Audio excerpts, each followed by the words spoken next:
the Paul McCartney carpool in Liverpool, which was just thrilling. And it was really difficult getting it over the line. Now, Like, how do you pitch that to Paul McCartney? How do you say, like, we're gonna sit in a car, you're gonna sing with me? Like, well, how he knew do about you the do that? segment. He knew about the segment, and we had a good relationship with Paul because he was actually Paul McCartney was in the very sketch that The we red nose. for Red Nose Day that Yep. started with George Michael, um, and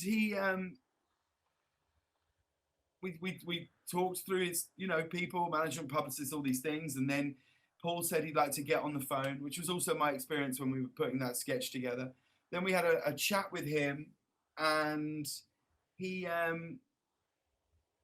he said, "I'm in. I'll do it. I can't wait." And we were like, it's amazing. And we pitched him to go to Liverpool, and we drive around, and this, big gig at the end. And then I think it was about a month later, a message came to us that he'd cancelled. He didn't want to do it. He'd got cold feet for some reason. Then he was back in again 2 weeks later. His people had managed to talk to him, and he was back in. And then I want to say about 8 or 9 days before we were due to fly to Liverpool to do it, it was one of those nights where I woke up at around 1 a.m. and did that thing that we all shouldn't do, which is just wake up and immediately look at my phone. And there was an email saying, "Look, I'm so sorry. I don't know how to write this.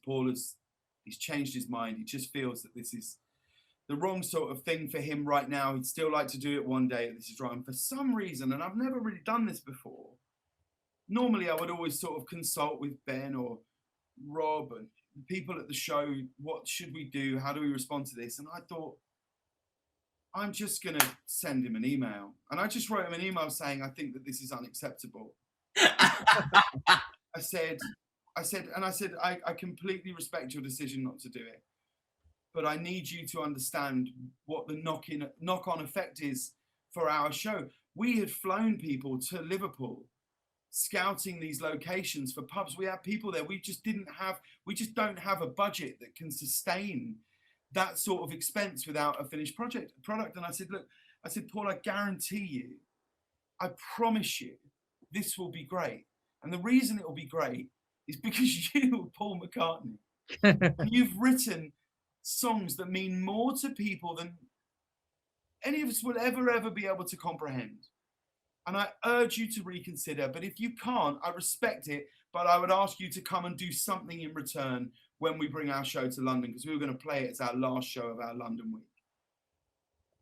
And the next day he said, "All right, I'm sorry. I just had a wobble. I'm back in. I'll do it." And then even on the morning of the shoot, Paul said we were in this hotel, and he said himself, like he said, he still was thinking, "I don't want to be doing this. I'm a Beatle," Yeah. and and he said, "Can I talk to you for a minute?" And I said, "Sure." And we went off into this like walk-in closet in this hotel room, and he said, and a big thing we talked about was going back to his family home where he grew up. And he said, "I don't want to go into my house." He said, "I haven't been there since I left. I feel uncomfortable with it. I just don't want to do it." And I was thinking, okay. And I just went, "Paul, your only day's work today is to have a great time. That's all that's expected of you, is to have a blast. And if you have a great time, this is going to work. So don't stress about anything. I'm not going to say a word whether you want to go in, don't go. We'll figure it out. But just focus on enjoying it." And now, I don't want to echo like Ben's Lady Gaga story, but like Paul had never had a solo number one in America before. And when the album went to number one in that summer, he sent me he actually called me, but I couldn't pick it up because my daughter was in the bathroom. And I got a text saying, "We did it. Thank you for convincing me to do it. I had a blast." And like, we're all just immensely proud of it. So if I had to pick a moment, because of the journey that it went on, and then just how it felt that day, I never expected it to be as moving as it was. Singing Penny Lane, driving down Penny Lane with Paul McCartney,